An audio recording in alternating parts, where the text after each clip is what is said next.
Selamat siang Pak Sus. Selamat siang Bu. Bagaimana kabarnya? Alhamdulillah baik. Alhamdulillah baik Pak Agus. Iya. Seperti yang kita rencanakan sebelumnya, bahwa nanti pada hari Kamis Pak Agus akan melakukan layanan di kelas dan saya akan melakukan supervisi akademik di kelasnya Pak Agus. Siap, terima kasih Pak. Baik, sebelumnya terima kasih atas kehadiran Pak Agus dalam rangka membantu saya untuk melaksanakan tugas calon guru penggerak. Iya. Ya. Saya memperkenalkan diri dulu. Saya Alvini Ama, calon guru penggerak angkatan 6 dari Kota Blitar. Mungkin monggo bisa memperkenalkan diri dulu. Selamat pagi, saya Agus Krisanto, guru bimbingan dan konseling SMP Negeri 3 Blitar. Mengampu di kelas 9 SMP Negeri 3 Blitar. Ampun, Pak. Terima kasih. Baik Pak Agus, sebelumnya jadi kegiatan yang kita lakukan hari ini adalah kegiatan pra-observasi kelas. Mungkin nanti di kelas layanan yang akan Pak Agus berikan itu materinya tentang apa Pak? Sementara ini berkaitan dengan kelas 9 akan saya tentang peminatan dari SMK Negeri 1. Oh iya. Jadi karena banyak peminat di SMK, makanya topik ini kami angkat. Baik, bagus sekali. Jadi ini masuk dalam ranahnya bimbingan karir ya? Iya, bimbingan karir. Baik, dalam kegiatan nanti untuk tujuan pembelajaran yang akan dicapai apa Pak? Mungkin bisa disampaikan? Ya, terima kasih Pak. Untuk tujuan pembelajaran itu yang pertama, siswa dapat menyebutkan macam-macam peminatan dari jurusan atau di SMK yang ada di SMK Negeri 1 Kota Blitar. Kemudian yang kedua, siswa dapat mengklasifikasikan peluang pekerjaan setelah lulus dari SMK Negeri 1. Yang ketiga, siswa dapat memiliki kesadaran ke depan jika pilihan peminatan itu tidak sesuai dari bakat dan minatnya itu bagaimana. Jadi ada kesadaran jika salah atau jika betul bagaimana. Nanti ada 3 tujuan yang ingin Pak Agus capai ya. Jadi yang pertama nanti untuk supaya siswa itu bisa menjelaskan macam-macam peminatan yang ada di SMK 1. Ya. Apa saja, mungkin ada 10, jadi siswa tahu tiap jurusannya apa, seperti itu. Kemudian peluang kerjanya itu gimana? Yang kedua adalah peluang kerjanya. Misalkan memilih di teknik pemesinan, nanti setelah lulus dari SMK 1 peluang kerjanya gimana, seperti itu. Dan yang terakhir yang tidak kalah penting adalah bahwa siswa itu memiliki kesiapan, kesadaran dirinya bahwa ketika misalkan nanti pekerjaannya atau pilihannya itu tidak sesuai dengan bakat minatnya, dia bisa menerima. Baik Pak Agus, jadi dari 3 hal tadi, ini ada area pengembangan yang ingin Pak Agus capai di layanan klasikal nanti. Mungkin bisa dijelaskan area pengembangan apa yang ingin Pak Agus capai? Area pengembangan yang hendak saya capai itu utamanya pada pembelajaran yang berdiferensiasi. Iya. Karena ada beberapa siswa itu yang tidak istilahnya banyak gaya belajar auditorial, visual maupun kinestetik. Jadi pengembangannya itu di diferensiasi pembelajaran. Jadi dari ketiga macam berdiferensiasi itu kan ada konten, ada proses, ada produknya. Jadi Pak Agus di layanan BK nanti memilih kepada proses ya Pak ya? Proses. Iya betul, karena untuk layanan BK kan kita kesulitan kalau untuk produk. Jadi lebih banyak ke mengolah pada proses layanannya. Baik. Terima kasih sekali Pak Agus. Dari tujuan pembelajaran berdiferensiasi dan area pengembangannya tadi, itu strategi yang Pak Agus akan lakukan apa saja? Yang pasti kalau dari sisi visual saya akan pakai gambar. Kemudian yang untuk auditorial katanya pakai persiapan untuk LCD dan video yang akan kami tampilkan pada siswa. Jadi intinya video-video tentang jurusan-jurusan yang ada di SMK Negeri 1. Jadi nanti layanan di kelas kalau melihat dari hasil asesmen awal itu bahwa di kelas 9I ini lebih banyak kepada yang anak visual dan auditoria. Jadi ya. difasilitasi bagaimana dengan yang visual dengan gambar, yang auditoria dengan video. Baik, luar biasa sekali Pak Agus pada strategi yang akan Pak Agus laksanakan nanti. Dan sebelum nanti kepada pelaksanaan, mungkin ada langkah-langkah nanti yang akan Pak Agus lakukan dalam layanan kelas kali ini. Terima kasih Bu. Untuk langkah-langkah yang akan saya lakukan, terutama di kelas 9I, seperti biasa di dalam RPP itu akan kami coba istilahnya urut mulai dari salam, kemudian doa dulu, kemudian ada absensi, persepsi istilahnya kesiapan dari siswa itu untuk menerima pelajaran, kemudian kesiapan siswa itu, kemudian ice breaking berupa kalau anak-anak itu yang suka itu tepuk, ya saya buat tepuk, nantinya ada 2 kalau nggak salah itu, kemudian lanjut ke kegiatan inti. Itu ada siswa visual, nanti akan saya tampilkan gambar di papan. Kemudian untuk siswa yang kebetulan auditoria akan saya tampilkan video dan audio yang terkait dengan SMK Negeri 1. Kemudian yang selanjutnya adalah sharing dan tanya jawab. Mungkin ada pertanyaan dari siswa yang belum jelas tentang jurusan atau lain-lain. Kemudian yang selanjutnya penyampaian materi untuk minggu depan, misalkan karena ada beberapa siswa yang tidak tertarik di SMK Negeri 1, ada yang di SMK Negeri 2 dan 3. Itu materi yang minggu depan akan saya utarakan lebih lanjut. Kemudian saya tutup dengan doa dan salam. Baik, sangat jelas sekali Pak Agus, mulai dari awal sampai akhir tadi sudah disampaikan, dan yang tidak kalah penting adalah di sini pembiasaan siswa untuk berdoa di awal dan di akhir pelajaran atau di akhir layanan seperti itu. Baik, terima kasih sekali Pak Agus. Mudah-mudahan nanti hari Kamis ketika saya melakukan observasi panjenengan melakukan layanan di kelas bisa berjalan lancar, tidak ada kendala. Amin. Bisa runtut sesuai dengan RPL yang sudah Pak Agus rencanakan, yang sudah Pak Agus buat. Terima kasih Pak. Sama-sama, terima kasih. Mungkin itu yang bisa kita lakukan hari ini.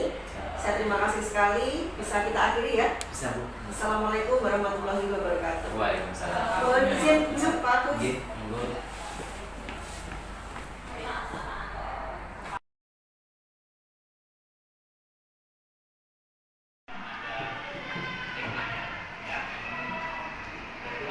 Sesuai dengan agama dan kepercayaan masing-masing. Berdoa disilakan. Doa selesai. Sebelumnya saya akan tepuk semangat. Bisa tepuk semangat? Pertemuan adalah yang SMK, Sekolah Menengah Kejuruan. Sekolah Menengah Kejuruan yang kita bahas kali ini adalah SMK Negeri 1. Ada yang berminat ke SMK Negeri 1? SMK, angkat tangan. SMK, angkat tangan tinggi. 1, 2. SMK semua, SMK ya? Banyak SMK juga kan? Ya. Yang lain hanya bisa sebagai pengetahuan saja, siapa tahu nanti kalian tertarik. Ya. Lanjut. Peserta didik dapat mengklasifikasikan macam-macam peminatan dan peluang kerja. Yang ketiga, peserta didik itu sampean dapat merencanakan dan menentukan pilihan sekolah lanjutan. Kalian tahu SMK Negeri 1 di mana ini? Terminal. Ya, jalan tengah ya.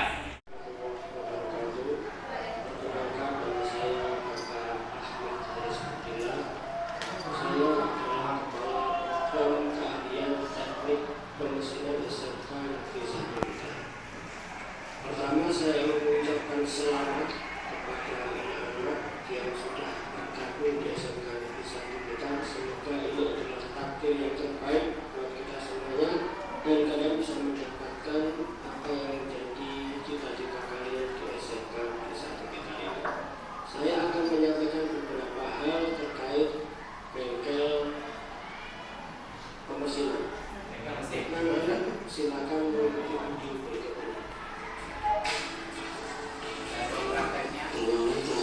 Pertama adalah ruang berguna. Di dalam ruang ini terdapat 10 mesin debat konvensional yang dapat digunakan.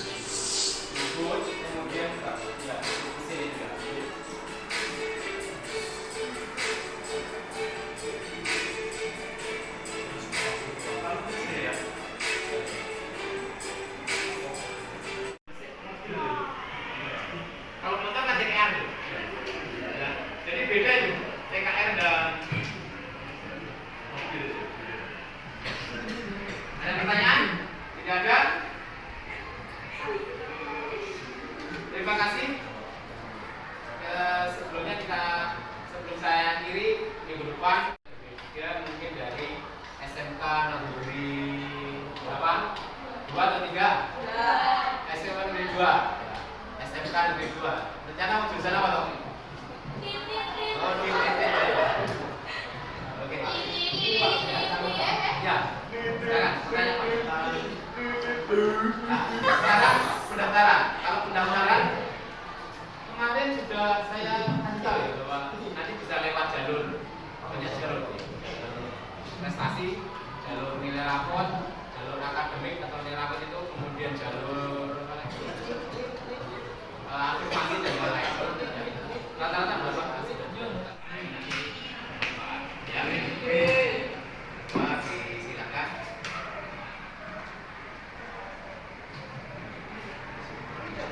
Wah, selesai. Terima kasih atas perhatiannya. Assalamualaikum warahmatullahi wabarakatuh.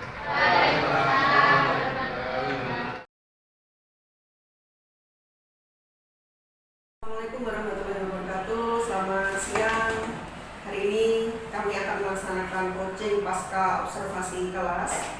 Izin memperkenalkan diri, saya Alvini Amah, calon guru penggerak angkatan 6 dari Kota Blitar, serta rekan Saya Pak Agus Krisanto, guru bimbingan dan konseling SMP Negeri 3 Blitar. Baik Pak Agus, sebelumnya saya ucapkan terima kasih atas kehadirannya setelah kemarin kita melaksanakan observasi di kelasnya Pak Agus di kelas 9I. Terima kasih sekali bahwa hari ini Bapak sudah memiliki waktu untuk kita melaksanakan coaching berkaitan dengan pengembangan diri ke depannya yang ingin Pak Agus lakukan. Sebelumnya saya ingin menanyakan bagaimana perasaan Bapak setelah kemarin saya melakukan observasi di layanan klasikal yang Pak Agus bimbing di kelas 9I. Terima kasih Bu Aldi. Untuk perasaan awal itu keraguan atau kegrogian atau nervous di awal-awal pasti terjadi karena tidak terbiasa untuk diobservasi oleh seseorang. Jadi awal agak nervous, kemudian tapi sudah seiring dengan berjalannya waktu sudah nyaman saja, tidak ada masalah yang terkait dengan ketidaknyamanan di perasaan. Jadi sekarang sudah lega ya Pak ya? Alhamdulillah sudah lega. Pastinya kita semua, tidak hanya Bapak, mungkin saya pun ketika diobservasi atau disupervisi oleh kepala sekolah maupun pengawas tentunya mengalami perasaan deg-degan, grogi dan sebagainya. Tapi saya sangat salut sekali kemarin sudah terlaksana dengan sangat baik sekali. Terima kasih. Baik Pak Agus, apa yang Bapak harapkan atau tujuan yang ingin Bapak harapkan dari coaching kita hari ini berkaitan dengan layanan bimbingan konseling yang sudah Bapak lakukan kemarin? Terima kasih untuk harapan coaching ini karena saya menggunakan pembelajaran berdiferensiasi proses, maka jadi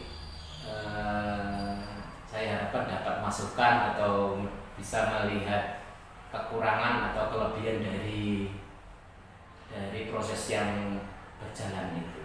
Kemudian juga kekurangan-kekurangan atau bahan, terutama kemudian cara mengajar yang lebih baik itu akan bisa saya dapatkan. Bahwa fokusnya adalah untuk memaksimalkan pembelajaran berdiferensiasi khususnya kepada peserta didik di kelas bimbingan Pak Agus seperti itu. Berkaitan dengan pembelajaran berdiferensiasi proses yang selama ini sudah Pak Agus lakukan. Kira-kira apa saja yang sudah Bapak laksanakan berkaitan dengan proses di kelas? Untuk proses pembelajaran atau layanan yang sudah saya laksanakan di kelas itu berkaitan dengan diferensiasinya, itu pakai gambar untuk siswa yang visual, kemudian kalau untuk yang auditorial dan visual saya memakai video, foto, dan mungkin ada beberapa video plus suara. Jadi anak akan lebih mengenal informasi-informasi yang saya sampaikan akan tersampaikan dengan baik. Berarti Bapak memberikan layanan sesuai dengan kebutuhan peserta didik, apakah itu yang visual tadi dengan gambar-gambar, untuk yang auditorial itu dengan video-video. Terima kasih. Terus untuk ini Pak Agus, kekuatan-kekuatan yang dimiliki berkaitan dengan penerapan pembelajaran berdiferensiasi yang selama ini sudah Bapak lakukan apa saja? Kalau bicara kekuatan itu ada dua, berarti ya kekuatan dari sisi siswa kami khususnya di 9I itu antusiasmenya itu tinggi, kemudian rasa ingin tahu tinggi berkaitan dengan materi kita kemarin, yaitu sekolah menengah kejuruan SMK Negeri 1 Kota Blitar. Itu dari sisi siswa.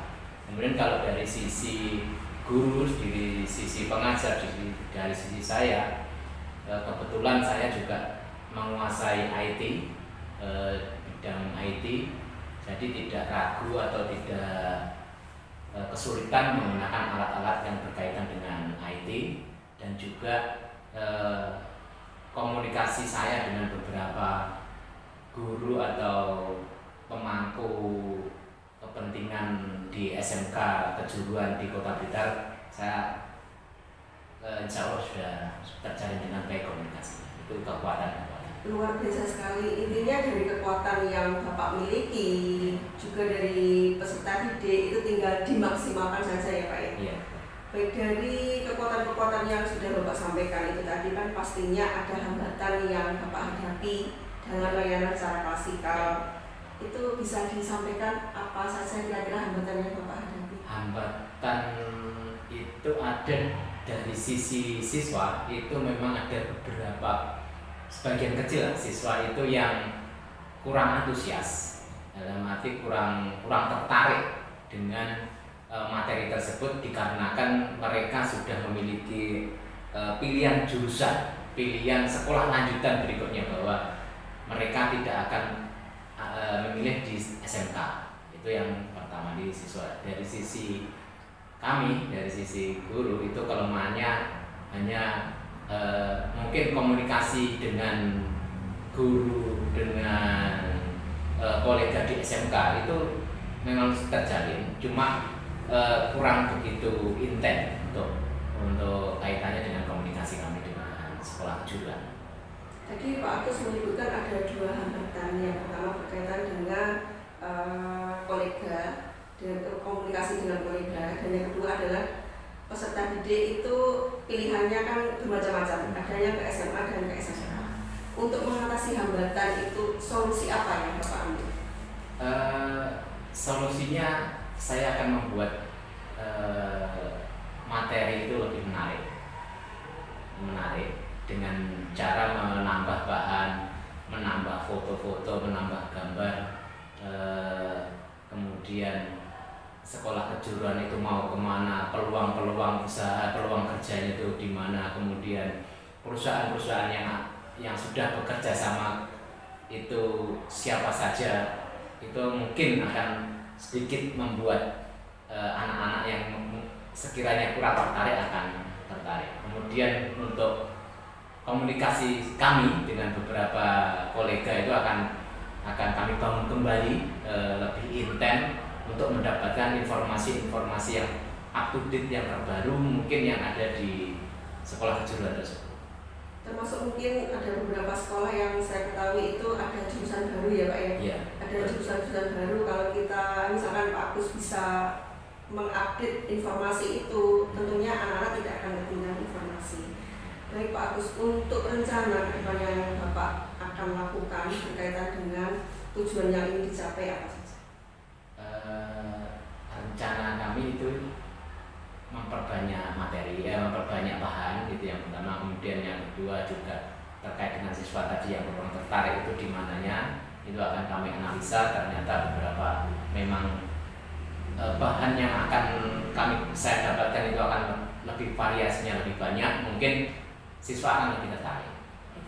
Ya, kemudian yang terkait dengan komunikasi tadi, bahwa komunikasi akan kami bangun kembali lebih intens dengan guru-guru, terutama guru BK ataupun di panitia PPDB Provinsi Jawa Timur ataupun panitia PPDB lokal di sekolah-sekolah kejuruan yang ada di Kota Blitar. Terkait dengan materi tadi, untuk lebih menarik yang mungkin kami akan mendapatkan itu tidak hanya pada sekolah SMK Negeri 1 saja, mungkin di SMK Negeri 2, 3 ataupun sekolah kejuruan yang ada di kita.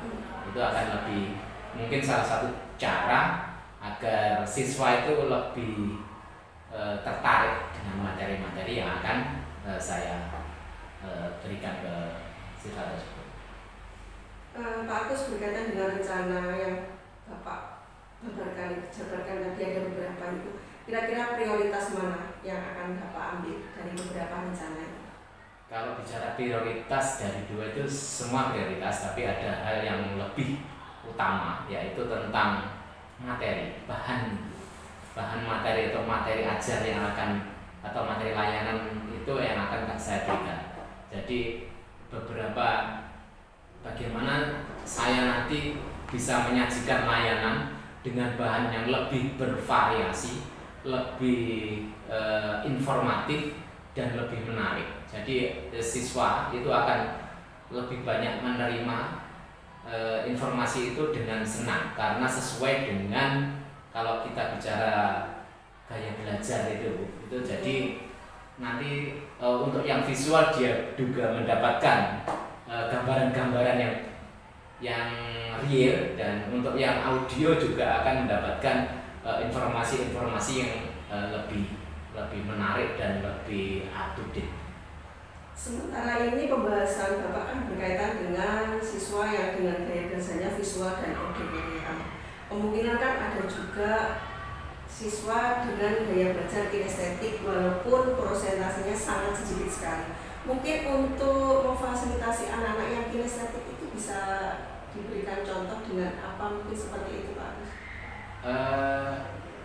Biasanya kalau kinestetik itu kami belum apa istilahnya, belum maksimal. Tapi kalau kinestetik, kalau disuruh melihat video, kemudian dia juga saya mungkin akan bisa mendatangkan alumni atau mungkin ya juga panitia PPDB. Tapi yang akan saya lakukan adalah mendatangkan alumni itu yang bisa.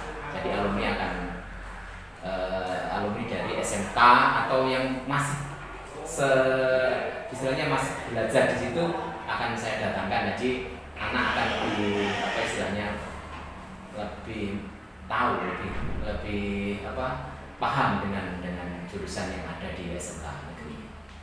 Baik Pak, untuk jangka waktu kira-kira berkaitan dengan rencana yang sangat bagus yang sudah Bapak buat itu, kira-kira jangka waktu ini berapa?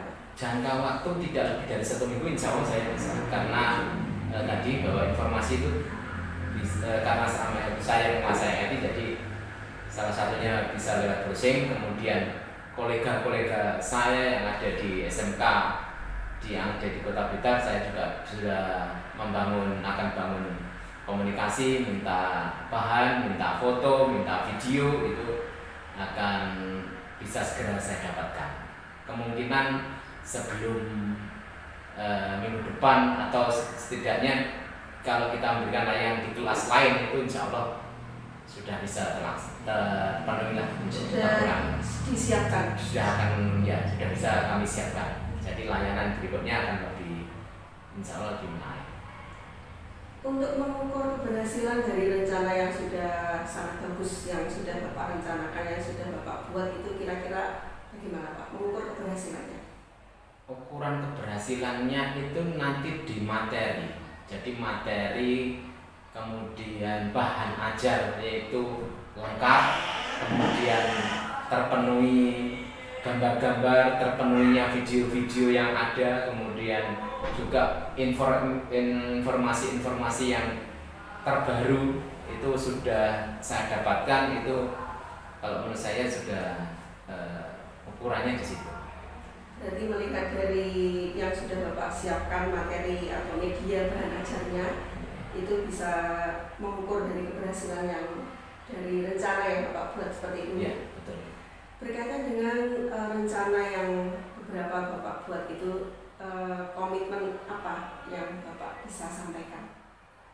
Oke, berarti untuk komitmen saya akan berusaha lebih keras, lebih intens, lebih istilahnya lebih dari yang kemarin, bahwa untuk mendapatkan bahan-bahan layanan yang akan saya berikan kepada siswa itu akan saya dapatkan lewat banyak cara. Jadi komitmen saya akan bekerja keras, akan dengan sungguh-sungguh untuk memenuhi bahan ajar, bahan materi atau bahan layanan, sehingga layanan nanti yang akan saya berikan kepada siswa itu akan maksimal.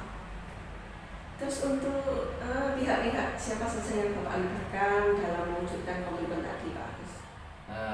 Saya terutama tidak menutup kemungkinan dan tidak akan saya kesampingkan adalah kolega-kolega di guru BK di SMP Negeri 3 Blitar dulu, kemudian guru BK SMK, kemudian mungkin panitia PPDB yang kemarin terlibat di SMK, baik semua sekolah kejuruan yang ada di Kota Blitar, dan juga membangun komunikasi itu, kemudian komunikasi yang intens dengan SMK, dan juga bisa mendatangkan alumni atau siswa yang masih sekolah di SMK tersebut untuk mungkin 1 atau 2 jam datang untuk memberikan informasi atau apapun yang informasi yang ada di jurusan-jurusan di SMK. Bagus sekali, jadi kolaborasi yang Bapak rencanakan sangat bagus sekali berkaitan dengan siapa-siapa yang membantu perihal komitmen yang sudah Pak Agus buat. Pak, kapan kira-kira ini akan direalisasikan? Segera. Jadi paling lambat minggu depan insya Allah sudah ada istilahnya, dan bahan sudah ada, kemudian komunikasi dengan siswa kami yang ada di SMK itu insya Allah minggu depan bisa akan terwujud. Berarti 1 minggu lagi ya Pak? 1 minggu. Baik, demikian tadi Pak Agus kalau melihat aksi atau komitmen Bapak terhadap peserta didik itu adalah 1 minggu. Saya ingin melihat perkembangan yang sudah Pak Agus lakukan. Kita akan ketemu 2 minggu lagi. Jadi ketika minggu depan Pak Agus bisa merealisasikan rencana yang Bapak buat, jadi 1 minggu berikutnya saya mohon bisa ketemu, bisa mendiskusikan lagi apa kira-kira kemajuan yang sudah Pak Agus buat. Ya, bisa. Terima kasih saya ucapkan kepada Pak Agus atas waktunya. Mudah-mudahan coaching yang kita lakukan hari ini itu bermanfaat tidak hanya untuk Bapak dan saya, tetapi fokusnya adalah kepada peserta didik kita, bahwa semuanya adalah berfokus kepada siswa. Terima kasih. Bisa saya akhiri Bapak. Terima kasih atas waktunya. Saya akhiri. Wassalamualaikum warahmatullahi wabarakatuh.